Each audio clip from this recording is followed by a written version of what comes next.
ओम। सांख्य दर्शन के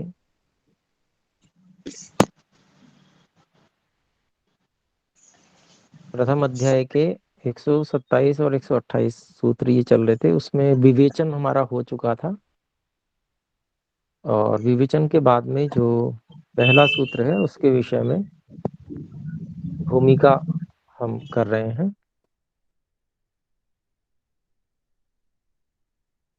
इससे पहले अगर कोई बात कहनी, सुननी, पूछनी हो, प्रश्न हो तो पूछ सकते हैं।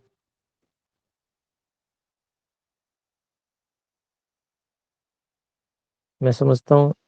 जी आचार्य जी, कौन से जी अभ्यास का पाठ का चल रहा है ये सूत्र? जी अध्याय 1 जी 127। जी आचार्य जी, धन्यवाद जी। तो ठीक है, अभी और कोई ऐसी शंका नहीं है तो उसमें हम आगे बढ़ते हैं। तत्र प्रथमम सूत्रम कारण गुण विषयकम। तो पहला सूत्र इसमें कारण गुण विषयक है।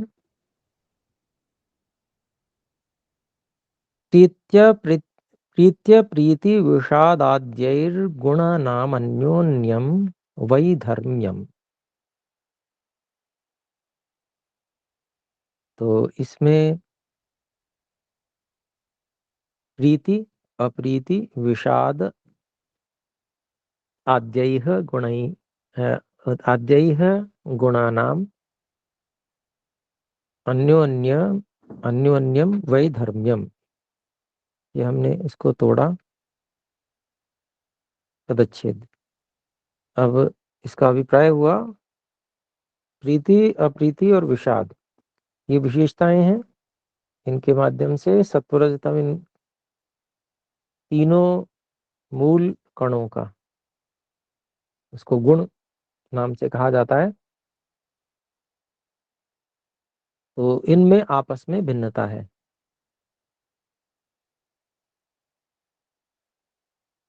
इसमें आदि शब्द से और भी कुछ ग्रहण किया जा सकता है, उसकी भाष्य में हम चर्चा करेंगे।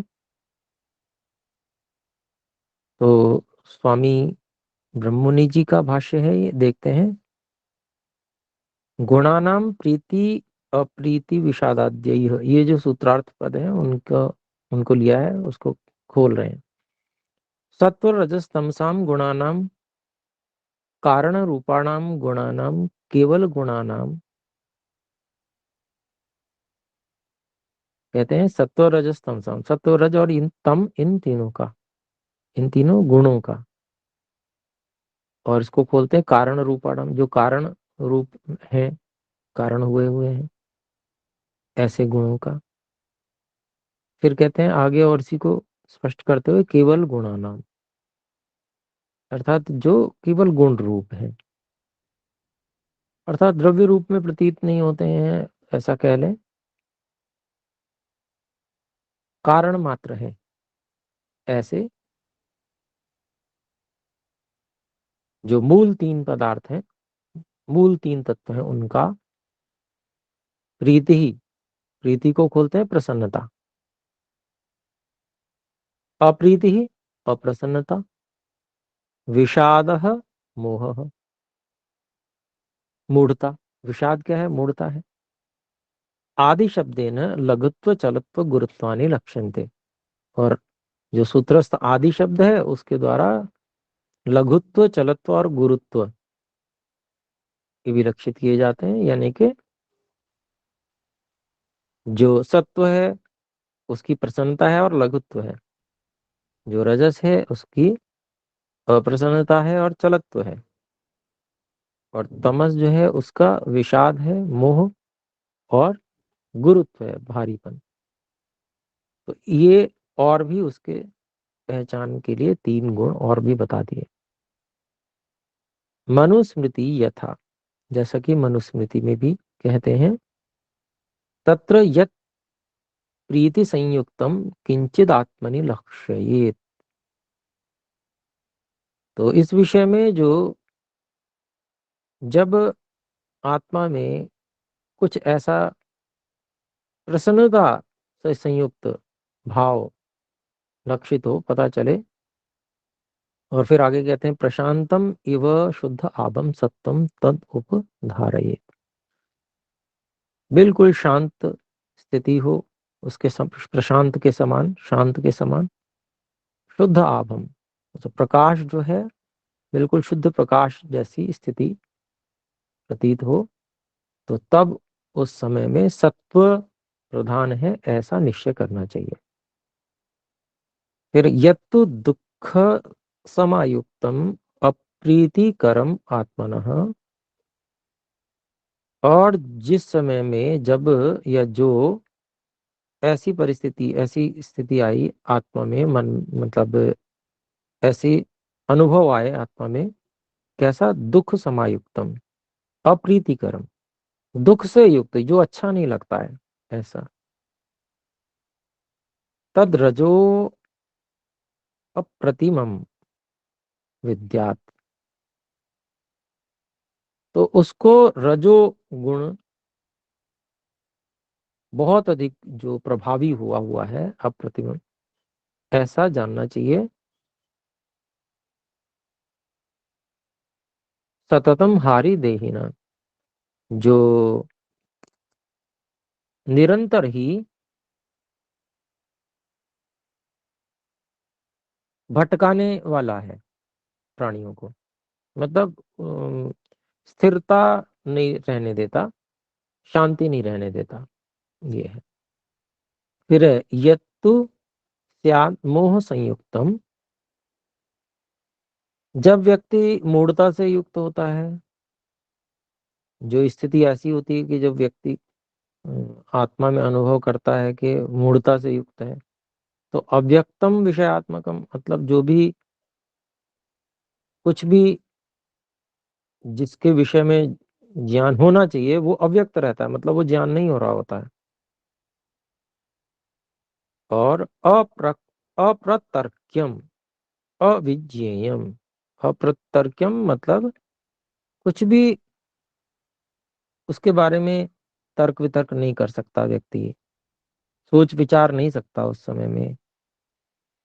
अविज्ञेयम मतलब ज्ञान से रहित जैसी स्थिति हो जाती है, कुछ भी पता नहीं चलता। तम तमस तद उपधारयेत, उस समय में तमोगुण का प्रभाव निश्चय करना चाहिए। तो ये मनुस्मृति के भी प्रमाण देकर यहाँ पर उसको स्पष्ट किया गया स्वामी जी के द्वारा। फिर आगे कहते हैं, देखिए, एतैः प्रीत्यादि धर्म, एतैः प्रीत्यादिभिः धर्मैः, इन प्रीति आदि धर्मों के द्वारा अन्योन्यम वैधर्म्यम, ये सूत्रस्थ पद है, उसको आगे खोलते हैं, अन्योन्यम परस्परम वैधर्म्यम। अन्योन्यम क्या मतलब, उसको खोलते हैं परस्पर, आपस में वैधर्म्य है, अर्थात भिन्नत्वम अस्ति, भिन्नता है। कारण गुणेषु केवल गुणेषु साधर्म्यम नावतिष्ठते, तो जो कारण गुण है उनमें, या जो केवल गुण रूप हैं, अर्थात कारण हुए हुए हैं जो, उनमें कोई भी साधर्म्य, एक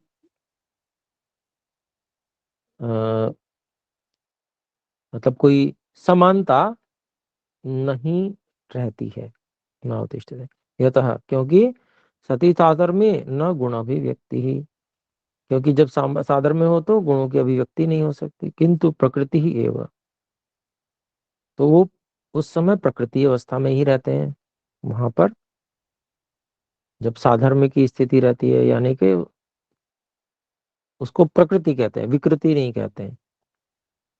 तो उसी को यहाँ पर जो सूत्र में कहा गया, सत्वरजतम साम साम्यावस्था प्रकृति, तो उसी को यहाँ पर उद्धरण रूप में प्रस्तुत कर दिया। फिर आगे कहते हैं, गुणानाम वैधर्म्यमेव सृष्टि कारणम, और जो गुणों में जो धर्मों की भिन्नता है, उनके गुणों की भिन्नता है, वही सृष्टि का कारण है। साम्य वैधर्म्याभ्याम कार्यद्वयम, ये छठे अध्याय में सूत्र आता है। तो साधर्म्य और साम्य, मतलब गुणों की समता और उनमें जो भिन्नता होती है धर्मों में, उनसे प्रलय और सृष्टि ये दो कार्य होते हैं। यानी कि जब साम्य हो जाता है तो प्रलय हो जाती है, और जब वैधर्म हो जाता है तो सृष्टि हो जाती है। ये अभिप्राय। कार्य द्वयम, दो कार्य मतलब प्रलय और सृष्टि। फिर आगे कहते हैं, देखिए, प्रकृतौ तु गुणा अनुद्भूता। प्रकृति की अवस्था जो रहती है, जो साम्य अवस्था है, उसमें तो गुण अनुद्भूत रहते हैं, यानी कि अप्रकट होते हैं बिल्कुल ही। फिर कहते हैं महतत्व गुणा उद्भवन्ति।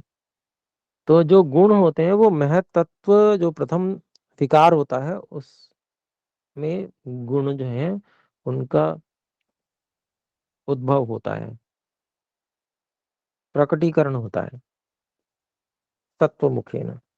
सत्व प्रधानता की स्थिति के द्वारा उनका प्रकटीकरण होता है।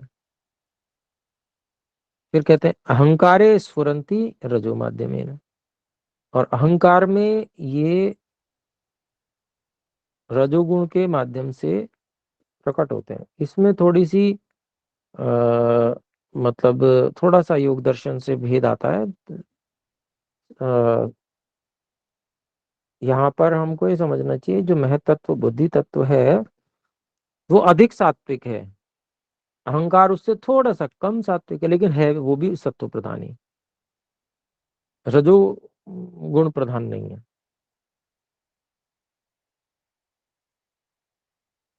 तो इसलिए इसमें कुछ ऐसे ही मन तक जितनी भी चीजें हैं ये सारी की सारी मन, फिर अहंकार का भी जो वो है कार्य, तो मन भी सात्विक ही है। तो सब में यहाँ तक बिल्कुल सत्व प्रधानता ही रहती है। के बाद में फिर आगे इंद्रियां आदियों में थोड़ी सी रजोगुण की, क्योंकि वहां क्रिया की अधिक विशेषता है,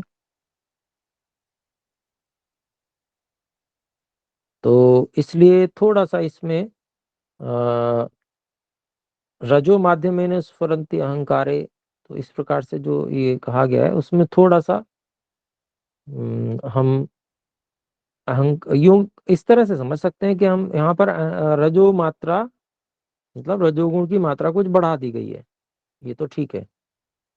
तो उस रूप में पहले की अपेक्षा कम सात्विकता है, ऐसा समझ सकते हैं। तो अहंकारे स्फुरन्ति रजो माध्यमेन, तो तमो भूमिकया पंच तन्मात्रेषु। तो जो पांच तन्मात्राएं हैं उनमें तो तमोगुण की का आधिक्य होता है। तथा इंद्रियेषु इंद्रिय शक्तेषु संगच्छन्ते, अर्थात संसृष्टा भवन्ति। तो ऐसे ही जो इंद्रिय शक्ति हैं उनमें भी ये सब गुण फैले हुए हैं, मतलब यही सत्वरजतम लगे हुए हैं, मतलब अन्वित हैं सब, अर्थात संशिष्टा भवन्ति, उसी को खोला है। न एते गुणा कारण गुणा भवन्ति। तो ये जो गुण है वो कारण गुण नहीं होते हैं। तो यहाँ पर भी थोड़ी सी हमको भेद समझना होगा। कारण गुण, कारण में जो गुण है वही कार्य में आते हैं, तो कार्य में भी वो गुण आए हुए हैं ऐसा ही समझा जाएगा। तो ये बात थोड़ा सा स्वामी जी की थोड़ी ऐसी लग रही है, पर अगर हम इसको यूं समझना चाहें, जो कारण अवस्था में बिल्कुल अनुभूत अवस्था रहती है, साम्य अवस्था रहती है, तो वो अवस्था यहाँ नहीं है, जो सब चीजें बनी, मतलब अहंकार, महतत्व अहंकार और पंच तन्मात्राएं, मन आदि। तो यहाँ पर वो कारण में जो बिल्कुल प्रकृति अवस्था, साम्य अवस्था और शांत बिल्कुल अनुभूत अवस्था जो होती है वो यहाँ पर नहीं है, ऐसा समझ सकते हैं अगर हम, तो फिर कोई दोष नहीं। लेकिन नयते कारण गुणा नयते गुणः कारण गुणः भवन्ति, तो ये तो ठीक नहीं है, क्योंकि कारण में जो गुण है वो तो प्रकट होते ही हैं। तो इस रूप में इसको देख सकते हैं। फिर आगे देखते हैं, देखिए, अथ कार्य गुण विषयकम सूत्रम। तो ये कारण गुण विषय जो मुख्य मूल कारण है, उसमें जो गुण है और अनुभूत अवस्था और प्रादुर्भूत अवस्था, दोनों के विषय में यहाँ पर अच्छे से मतलब विवरण दिया गया है। अब अगले सूत्र में कार्य गुण विषयक सूत्र है, तो वहां पर थोड़े धर्म और जो स्थूलता में दिखते हैं वो गुण कहे जा रहे हैं। तो यहाँ पर क्या कह रहे हैं, लघ्वादि धर्म ही है साधर्म्यम वैधर्म्यम च गुणवताम। गुणानाम पाठ है, पर स्वामी जी ने गुणवताम होना चाहिए, ये ऐसा यहाँ पर कहा है।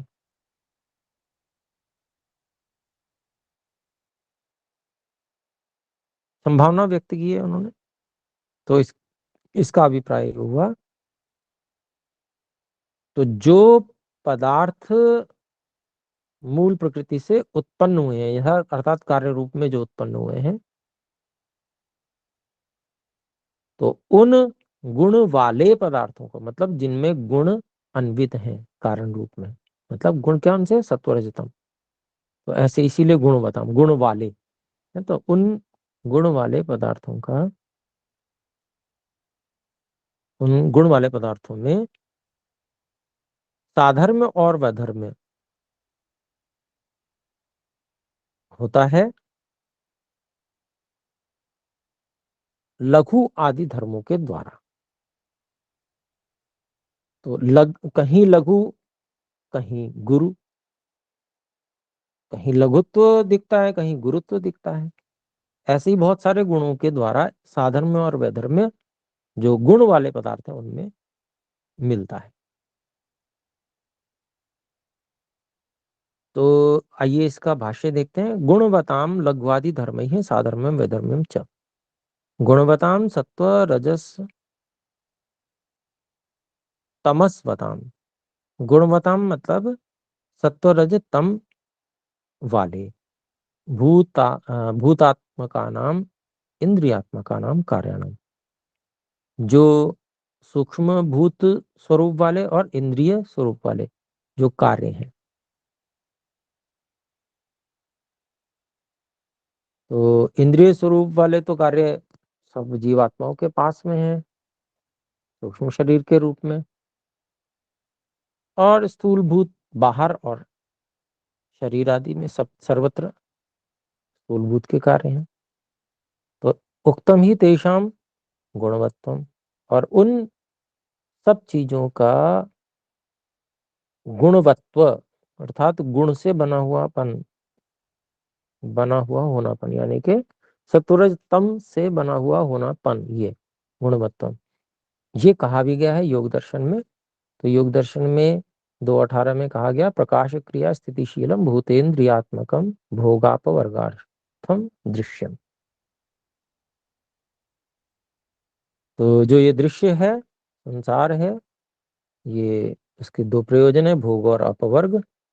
और ये प्रकाश क्रिया और स्थितिशील है, अर्थात त्रिगुण, तीन गुणों का लक्षण यहाँ पर प्रकट किया गया है, प्रकाश तत्व का, क्रिया रजोगुण का, और स्थिति तमोगुण का। तो इस स्वरूप वाले और भूत और इंद्रिय स्वरूप वाले ये सारे पदार्थ हैं, जो दृश्य पूरा संसार है। उसके बारे में कहते हैं, तत्रस्थ गुणानाम वा लघुत्व चलत्व गुरुत्व धर्म यह साधर्म्यम वैधर्म्यम च भवति। तो जो इस पूरे संसार में जो गुण है, गुण वाले संसार में जो गुण अन्वित हैं, उन गुणों का लघुत्व चलत्व और गुरुत्व, इन धर्मों से साधर्म्य और वैधर्म्य होता है। तत्र सत्ववताम परस्परम लघुत्व धर्मेण, जो सत्व गुण वाले पदार्थ होते हैं जिनमें सत्व प्रधान होता है, उनमें लघुत्व धर्म से, अर्थात लघुत्व और गुरुत्व, इन धर्मों से उसमें साधर्म वैधर्म्य होता है। ऐसे ही रजस्वताम परस्परम चलत्व धर्मेण, जो रजोगुण प्रधान पदार्थ होते हैं उनमें आपस में चलत्व और आदि धर्मों से उनमें साधर्म वैधर्म में देखा जाता है। और तमस्वताम, जो तमोगुण प्रधान पदार्थ है संसार में, उनमें परस्पर गुरुत्व धर्म के द्वारा। तमस्वताम परस्परम गुरुत्व धर्मेण साधर्म्यम भवति। ये कह रहे हैं कि भाई जो तमोगुण जिनमें प्रधान है उसमें परस्पर जो गुरुत्व धर्म है उसके द्वारा साधर्म में देखा जाता है। पुनः सत्ववताम रजस वद सत्ववताम रजस्वद्भिः तमस्वद्भिः सह। फिर जो सत्व वाले, सत्व प्रधान जो होते हैं पदार्थ, उनका जो रजोगुण और तमोगुण वाले जो पदार्थ हैं उनके साथ में चलत्व गुरुत्व धर्माभ्याम, चलत्व और गुरुत्व धर्मों से वैधर्म्यम भवती। सबसे अंत में वाक्य के वो वैधर्म्यम भवती उससे समझ जाएंगे, लंबा वाक्य है इसलिए हम उसको ले ले रहे हैं यहाँ। तो मतलब वैधर्म्य होता है, यानी कि जो सत्वगुण वाले पदार्थ हैं उनका रजोगुण और तमोगुण वाले प्रधान वाले पदार्थों के साथ में जो वैधर्म्य है वो चलत्व और गुरुत्व धर्मों से होता है। हाँ, मतलब सत्व वाले में चलत्व और गुरुत्व धर्म वहां पर नहीं प्रतीत होंगे या बहुत कमी से मिलेंगे, लेकिन वहां जो लघुत्व है उसमें विशेषता से प्रतीत होगा, इसलिए वैधर्म होता है। उससे उसके वैधर्म की पहचान होती है। फिर ऐसे ही तथा रजस्वताम सत्ववद्भिः तमस तमस्वद्भिः सह वैधर्म्यम भवति। अंत में जोड़ लेंगे तो बात समझ में आ जाएगी, है ना। तो ऐसे ऐसे ही रजो प्रधान गुण वाले जो द्रव्य हैं, पदार्थ हैं, उनका सत्व वाले और तम वाले, सत्व प्रधान और तम प्रधान वाले पदार्थों के साथ में चलत्व और गुरु न क्षम्यता साथ लघुत्व और गुरुत्व धर्मों से उनमें वैधर्म्य होता है। एवं ठीक इसी प्रकार से तमस्वताम, जो तमो प्रधान वाले पदार्थ द्रव्य हैं उनका सत्व प्रधान और रजो प्रधान वाले पदार्थों के साथ में लघुत्व और चलत्व धर्मों से वैधर्म्यम भवति, वैधर्म्य होता है। तो ये सारी बातें आ गई। वैधर्म्यम भवति हमने सबके साथ जोड़ लिया तो हमें ठीक समझ में आ गया। फिर है एकैक गुणस्य प्राधान्येन पदार्थाः तद्वन्तः प्रसिद्ध्यन्ति। एक एक गुण की प्रधानता से जो पदार्थ हैं उस गुण वाले प्रसिद्ध होते हैं। तो ये तो हमने प्रधानता वाली बात समझ ही ली थी। फिर आगे कहते हैं उक्तम ही व्यासेन, इस बारे में महर्षि व्यास जी ने कहा भी है योग दर्शन के 2:15 के व्यास भाष्य में। क्या कहा है उसको इन्वर्टेड कोमा में लेके बता रहे हैं स्वामी जी। एवं एते गुणा इतरेतराश्रयेण उपार्जित सुख दुख मोह प्रत्ययाः सर्वे सर्वरूपा भवन्ति इति गुण प्रधान भावकृतः तेषां विशेष इति। तो ये जो बिल्कुल प्रमाण रूप में महर्षि व्यास जी का वचन दे दिया, एवं एते इस प्रकार से ये गुण अर्थात सत्वरज तम ये तीनों गुण इतर इतर आश्रयेण, एक दूसरे के आश्रय से, एक दूसरे के सहारे से उपार्जित सुख दुख मोह प्रत्यय। तो ये तो जो गुण है वो एक दूसरे के सहारे से अनेक पदार्थों में सुख दुख और मोह इन ज्ञानों को उत्पन्न करने वाले होते हैं। किसी में सुख दिखता है, किसी में दुख दिखता है, किसी में मोह प्रतीत होता है। तो ये सब जो ज्ञान उत्पन्न करा रहे हैं, उनमें जो गुण है वो करा रहे हैं, अपनी प्रधानता से करा रहे हैं, एक दूसरे के सहारे से करा रहे हैं, जिसकी प्रधानता। फिर कहते हैं सर्वे सर्वरूपा भवन्ति, सभी जो वस्तुएं होती हैं वो सभी रूप में होती हैं, यानी कि आज वो इस रूप में है, कल वो दूसरे रूप में होगी, बदलता रहता है इनका।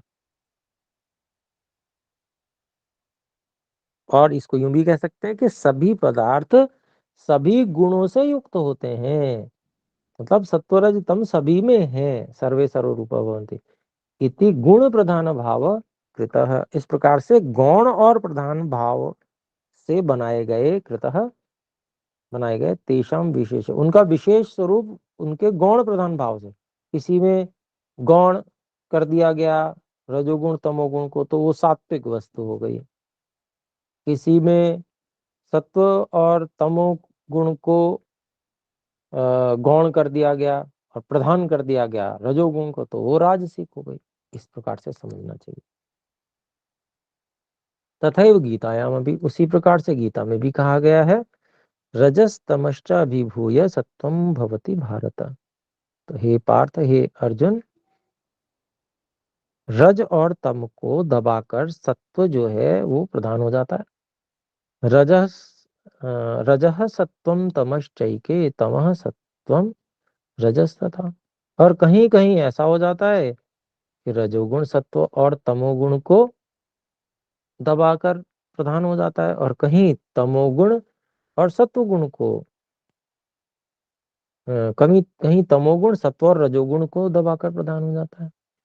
सुश्रुत अपि खलु अपि, और जो आयुर्वेद का शास्त्र है सुश्रुत,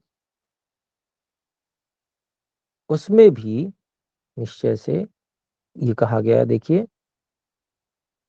सत्व बहुलम आकाशम, जो आकाश है वो सत्व प्रधान है। रजो बहुलो वायु, और जो वायु है वो रजोगुण प्रधान है। सत्व रजो बहुलो अग्नि, जो अग्नि है वो सत्व और रजोगुण जिसमें प्रधान है, और तमोगुण उसमें दबा रहता है। ऐसे ही फिर कहते हैं सत्व तमो बहुला आपह, जो जल है वो सत्व और तम बहुल है। तमो बहुला पृथ्वी, पृथ्वी जो है तमोगुण प्रधान है। ये सुश्रुत शारीर स्थान का है। अत्र सांख्ये भी ऊर्ध्वम सत्व विशाला, तमो विशाला मूलतः, मध्य रजो विशाला। तो यहाँ पर भी ऐसा बताया गया सांख्य दर्शन में भी, कि कोई चीज जिसमें सत्व प्रधान सत्व गुण अधिक है, तो उसको ऊर्ध्व कहा गया। ऊपर की दिशा में जो है वो सत्व प्रधान प्राण संयुक्त होते हैं। मतलब प्राण शक्ति भी तीन प्रकार की होती है ना, सत्व प्रधान, रजो प्रधान और तमो प्रधान। तो ऊंचे जो ऊपर का भाग है शरीर का, वहां पर सात्विक प्राण की आवश्यकता होती है। अगर सात्विक प्राण रहेगा तो शरीर के ऊपर के जो उत्तम अंग है, आंखें और मस्तिष्क आदि बढ़िया से काम करेंगे। तमो विशाला मूलतः, और जो नीचे के अंग है उसमें तमोगुण की विशेषता, अर्थात शरीर में भार आदि को बढ़ाना, ये विशेष कार्य रहता है उसका। मध्य रजो विशाला, इसमें शरीरों की भी वो ले सकते हैं। जैसे तीन प्रकार के शरीर हैं, मनुष्य आदि शरीर ये सत्व प्रधान शरीर हुए, ठीक है। और जो पशु आदि के शरीर हैं जिनमें शक्ति अधिक होती है, वो रजो गुण अधिक वाले शरीर होते हैं। ऐसे ही जो स्थावर वृक्ष आदि हैं वो तमो गुण प्रधान वाले शरीर होते हैं। ऐसा भी इसमें समझ सकते हैं।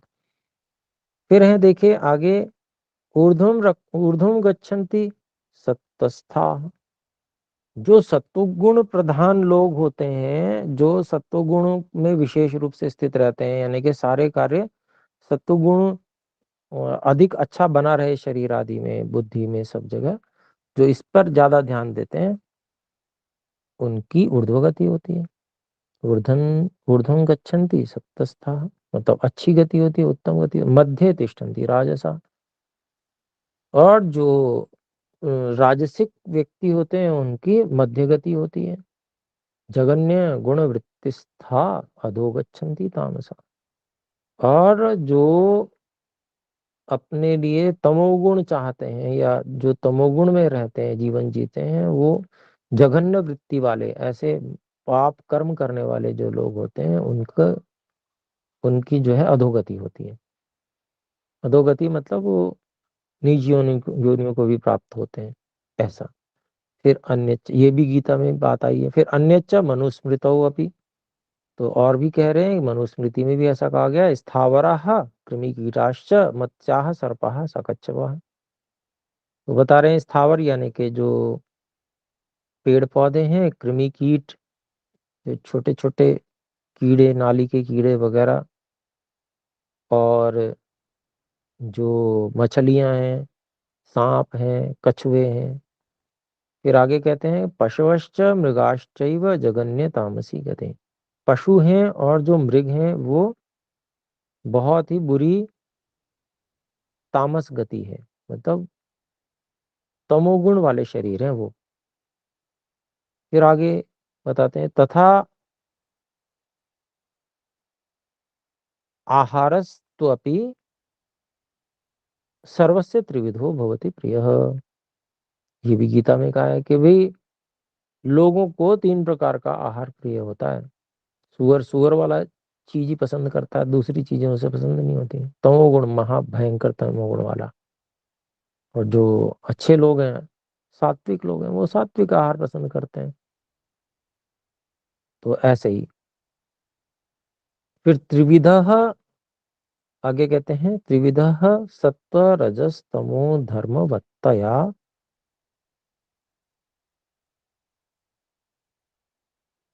तो यहाँ पर कहते हैं,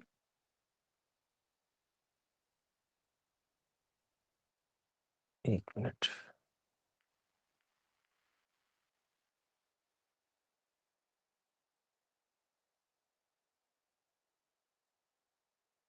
धर्मवत्तया, जो तीन प्रकार के जो पदार्थ होते हैं वो सत्व रज और तम, इन धर्मों के कारण से होते हैं। यानी कि जब सत्व धर्म की प्रधानता होती है तो सत्व धर्म वाला वो पदार्थ हो जाता है। जब रजो गुण की प्रधानता होती है तो वो रजोगुण वाला हो जाता है। तो धर्मवत्ता का मतलब वही है कि भाई इन धर्मों वाला होने से, उसकी प्रधानता होने से पदार्थ तीन प्रकार के मान लिए गए हैं। फिर कहते हैं अन्यच्च आयु सत्व बल आरोग्य सुख प्रीति विवर्धनाः रस्याः स्निग्धाः स्थिरा हृदया आहाराः सात्विक प्रिया। तो ये गीता की ही सारी बातें ली गई हैं, यहाँ पर बताई जा रही हैं। और भी कहा गया कि जो आयु,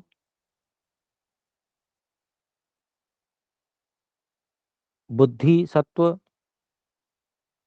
बल, आरोग्य, सुख, प्रीति बढ़ाने वाले ऐसे आहार हैं।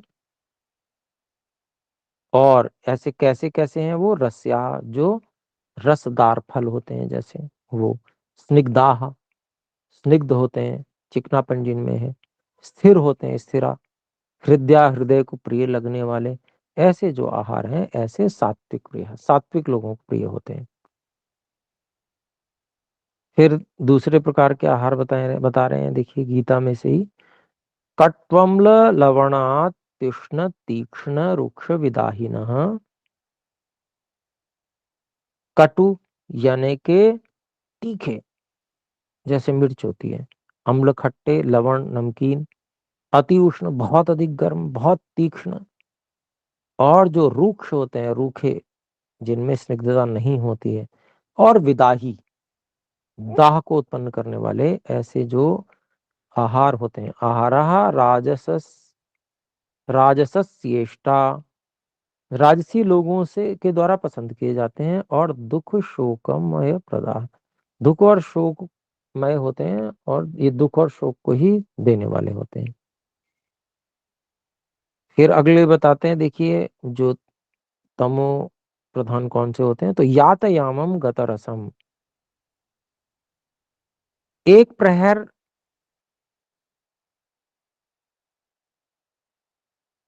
नहीं,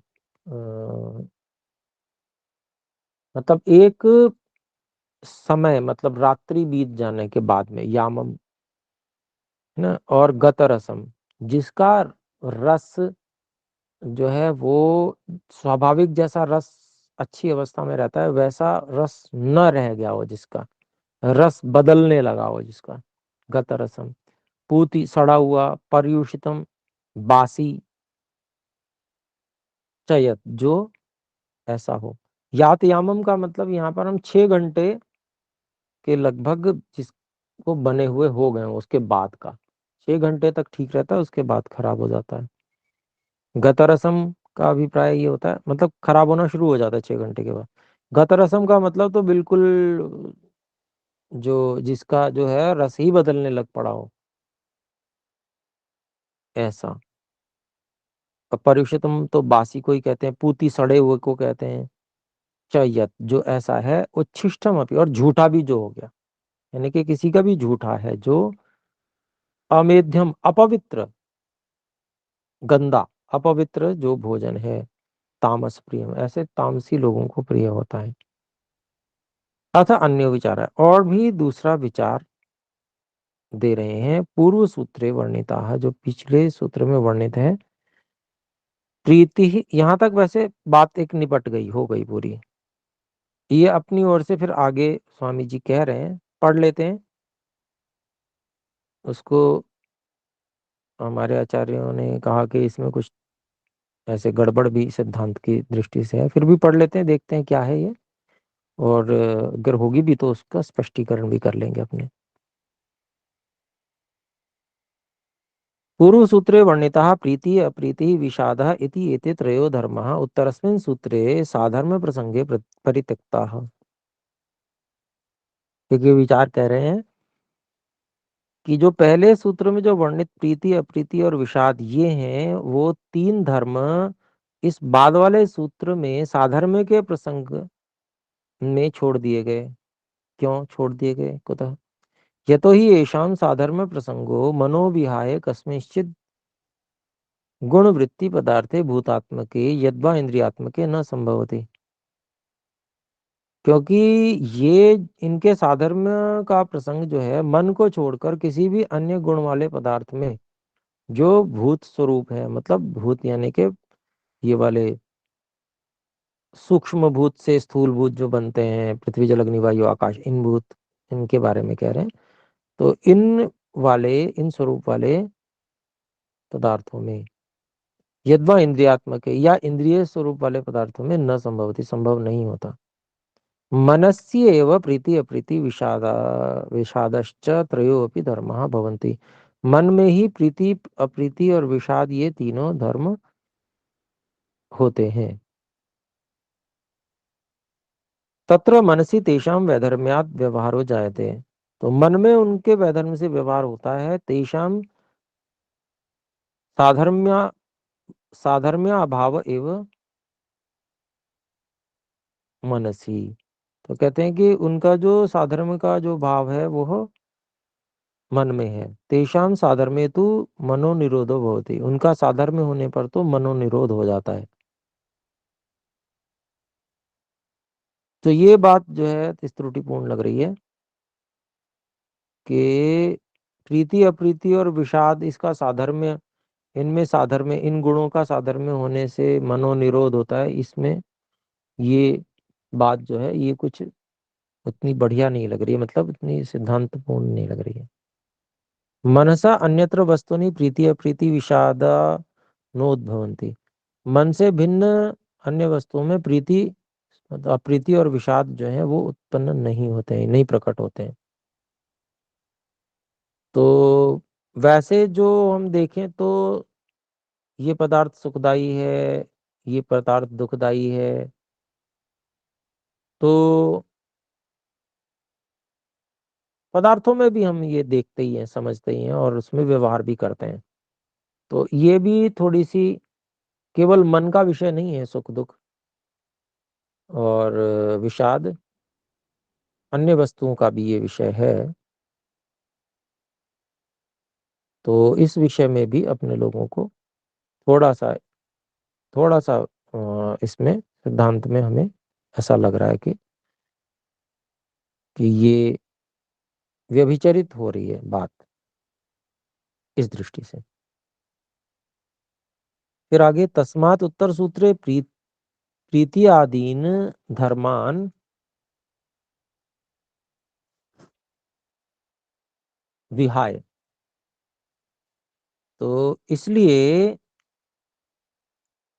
बाद वाले सूत्र में प्रीति आदि धर्मों को छोड़कर लघु प्रवृत्तियो धर्मा एवं साधर्म्य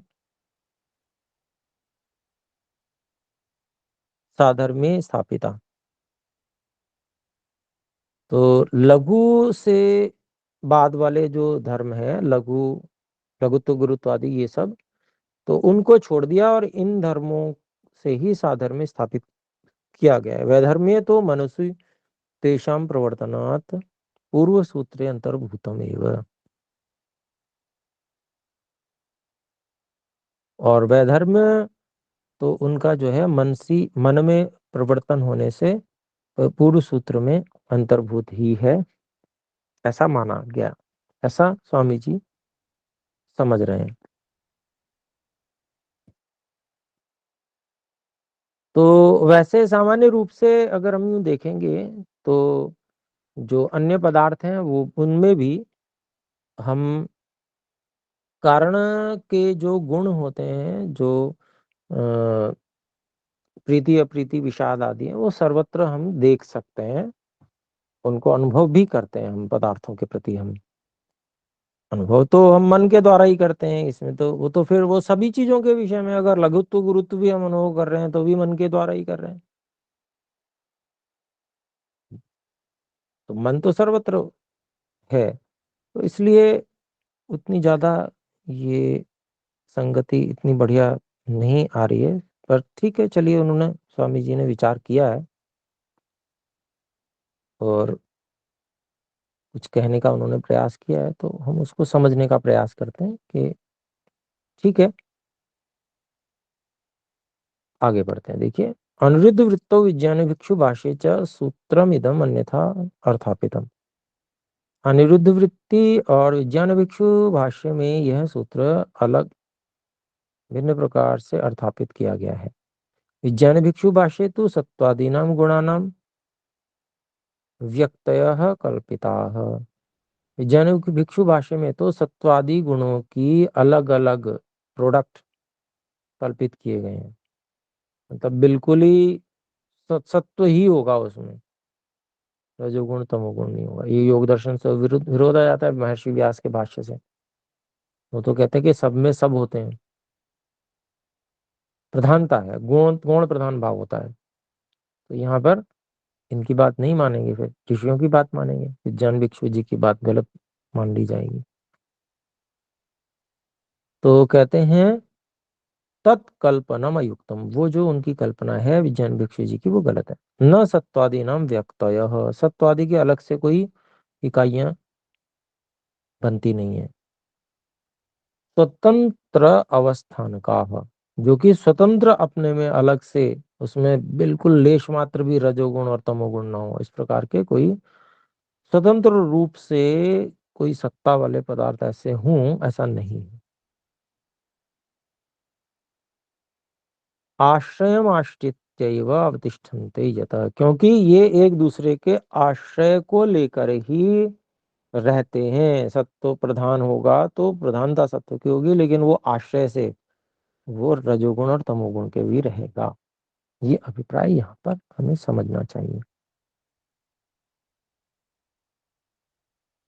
तो ठीक है, ये सूत्र हमारा हुआ 127 128 हमारे सूत्र हो गए। अब हम 129वें सूत्र की भूमिका देखते हैं। कारण कार्य प्रसंगतः कारण गुणानाम कार्य गुणानाम च साधर्म वैधर्म्य प्रदर्श्य।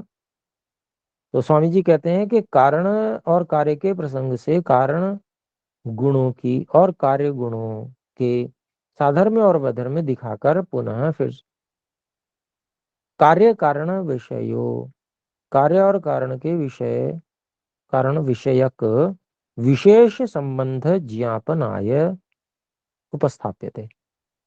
तो कारण और कार्य और कारण के विषयक विशेष कारण कार्य विषयक विशेष संबंध बताने के लिए अगला सूत्र उठाते हैं। 129वां सूत्र है, मैं पढ़ रहा हूँ। उभयान्यत्वात् कार्यत्वं महदादेर घटादिवत्।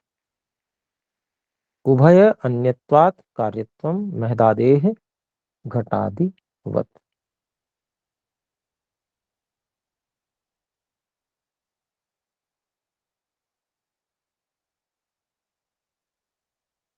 तो इसमें कहते हैं जो महतत्व आदि पदार्थ हैं, जो कार्य पदार्थ हैं, ये सब कार्य हैं, उनके कार्यपन है।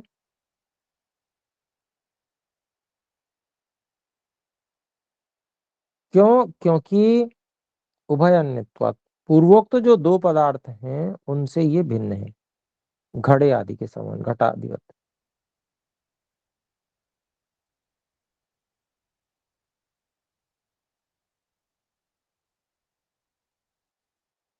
तो इसको देखते हैं, इसका भाष्य, और इसको समझने का प्रयास करते हैं।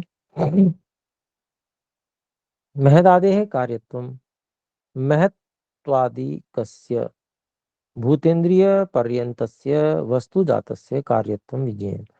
महत्तत्व आदि जितने भी पदार्थ हैं उसके बाद बने हुए वो सब भूतेन्द्रिय पर्यंत, स्थूलभूत और पूरा संसार, वहां तक प्रत्येक वस्तु जो उत्पन्न हुई है उसका कार्यत्व जानना चाहिए।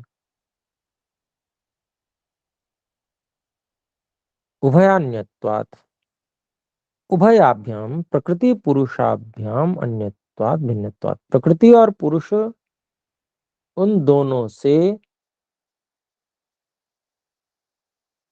इनके भिन्न होने के कारण से। घटादिवत, घड़े आदि के समान। यथा घटादेह पदार्थाः कार्य रूपा, जैसे घड़े आदि पदार्थ जो है वो कार्य रूप है। भोग्या, वो भोग्य हैं। नश्वरा, नश्वर भी हैं। नश्वराश्च सन्ति, नश्वर भी हैं, नष्ट होने योग्य हैं। तद्वत, ठीक उसी के समान। तो उसी के समान ये समझना चाहिए कि महतत्वादी कार्य जितने भी हैं ये तो कार्य रूप हैं और नश्वर भी हैं। लेकिन जो प्रकृति और पुरुष है वो नश्वर नहीं है, उनको रूप वो सदा रहते हैं अपने स्वरूप से। जबकि जो कार्य पदार्थ होते हैं उनका जो है वो कारणों में लय होकर वो स्वरूप समाप्त हो जाता है, कार्य स्वरूप। तो इस रूप में ये भिन्न है। फिर कहते हैं पुरुषो भोक्ता। पुरुष जो है वो क्या है? वो भोक्ता है। पुरुष विशेषश्च आत्मा कर्ता। जो पुरुष विशेष परमात्मा है वो करता है। प्रकृतिश्च नित्य, और प्रकृति जो है वो नित्य है। किंतु तद भिन्नानि महत्त्वादीनि, लेकिन उनसे भिन्न जो महत्त्वादि हैं तस वो भिन्न है। तस्मात् तानि कार्याणि सन्ति, इसलिए वो सब कार्य हैं। तो प्रकृति जो है वो हम मूल अवस्था को ही प्रकृति कहेंगे, साम्य अवस्था को ही। इस कारण से जो कार्य अवस्था है प्रकृति की ही है वो कार्य अवस्था, हालांकि, लेकिन उसको क्योंकि वो अवस्था भिन्न है इस कारण से उसको भिन्न कहा जा रहा है। इसीलिए कार्य रूप में आई हुई जो प्रकृति है अर्थात उसको विकृति कहेंगे। उसको प्रकृति से और ईश्वर जीव से पुरुष से भिन्न कहा गया। हेत्वंतराणी, इसी बात में दूसरे और हेतु भी दिए जा रहे हैं। अगला सूत्र है 130वां और 131वां और 132वां, 3 सूत्र एक साथ दिए गए हैं, तीनों में संबंध है। इसलिए परिणामात समन्वयात शक्तितश्चेति,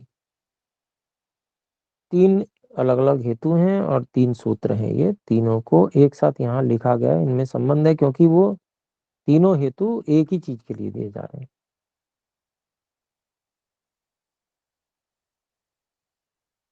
तो जो कार्य है वो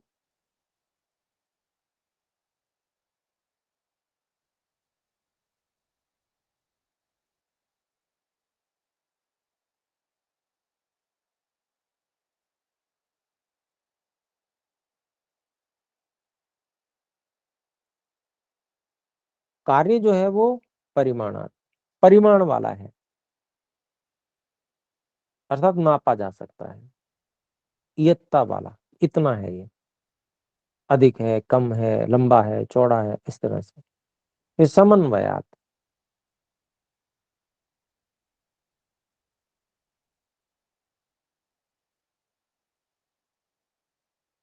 समन्वयात मतलब उसमें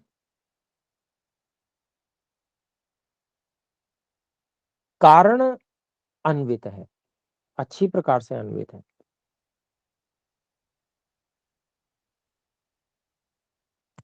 कारण अन्वित होने के कारण से, तो कारण के अनुसार, कारण जैसा ही है वो कार्य, क्योंकि कारण वहां पर अन्वित है। फिर इस कारण, तो फिर तीसरा जो कारण बताया गया, शक्तितः चेति, शक्तितः च इति। और ये इसका जो उत्पादन है वो ईश्वर की कृपा से, ईश्वर की शक्ति से हुआ है। ये भी कारण, निमित्त कारण की शक्ति से उत्पन्न होने के कारण से।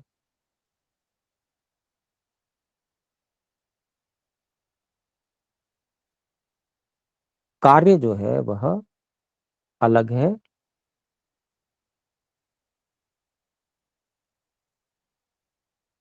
प्रकृति और पुरुष से, इनसे अलग है। तो हम देखेंगे ईश्वर की शक्ति निमित्त कारण की शक्ति से उत्पन्न होने के कारण से कार्य अलग है, तो बिल्कुल ठीक हेतु है। जो पुरुष और प्रकृति हैं वो निमित्त कारण से उत्पन्न नहीं है, मतलब निमित्त कारण, उनमें कारण बिल्कुल भी नहीं है।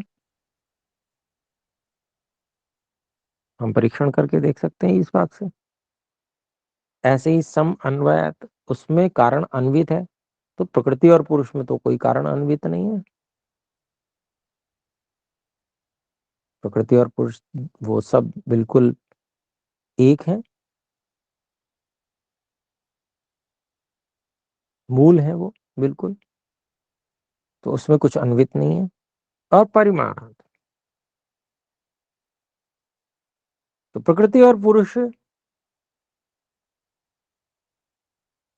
उनका कोई परिमाण नहीं है, नापा नहीं जा सकता उनको। लेकिन जो कार्य पदार्थ है वो नापे जाते हैं। तो अब इसको हम भाष्य देखते हैं। परिमीयते संकुच्यते यत् तत्परिमाणम,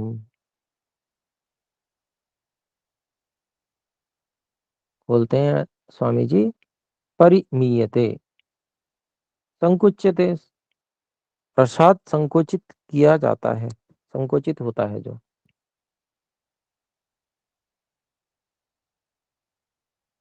सीमा में बांधा जाता है, ऐसा कह सकते हैं। उसको परिमाण कहते हैं, जो किसी सीमा में बांधा जा सकता है। संकोच धर्मी तस्मात, क्योंकि जो कार्य वस्तु है वो संकोच धर्म वाली होती है, मतलब सीमा वाली होती है। संकोच धर्मित्वात् परिमितत्वात्, उसी को और स्पष्ट रूप से कहने के लिए कहा, संकोच धर्मी वाला होनापन क्या है? परिमित होना, सीमा वाला होनापन है। परिमिति योगत्वात्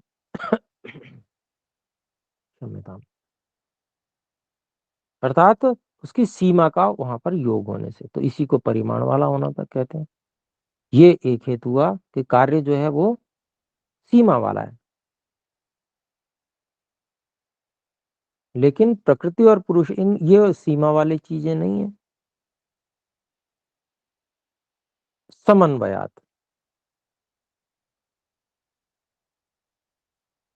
तो उसको खोलते हैं कारणानुसारेण स्वरूपवत्वात्, कारण के अनुसार स्वरूप वाला होने से।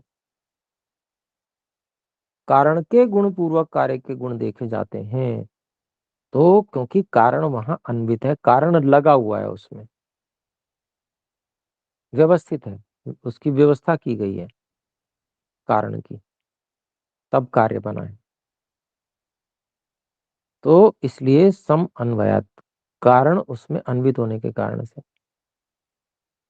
फिर आगे कहते हैं शक्तितः च इति, कारणे निमित्त कारणे वा शक्ति ही, या शक्ति ही, कारण में अर्थात निमित्त कारण में जो शक्ति है, अर्थात कार्योत्पादन शक्ति, जो कार्य को बना देने की जो ताकत है, तया किल उत्पद्यमानत्वात्, उस शक्ति से, निश्चय से उत्पन्न होता हुआ होने के कारण से, महत्त्वादेह कार्यत्वं सिद्ध्यति, महत्त्वादि के कार्यपन सिद्ध होता है, और प्रकृति और पुरुष से भिन्नता भी सिद्ध होती है। इति कार्य हेतुतायाः कार्य प्रसंग से च समाप्ति, तो ये कार्यपन में जो हेतु है और कार्य प्रसंग की भी समाप्ति यहाँ पर हो गई।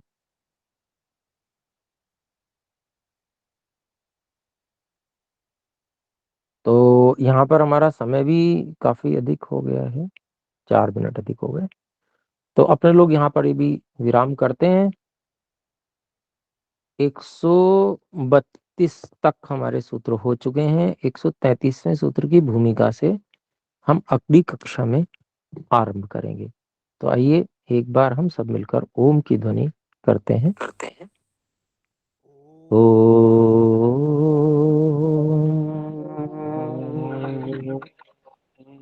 सादर नमस्ते आचार्य जी। सभी नमः, सभी को सादर नमस्ते। नमस्ते जी। गुरु जी ओम जी। प्रणाम, नमो नमो। नमस्ते जी, नमो नमः जी।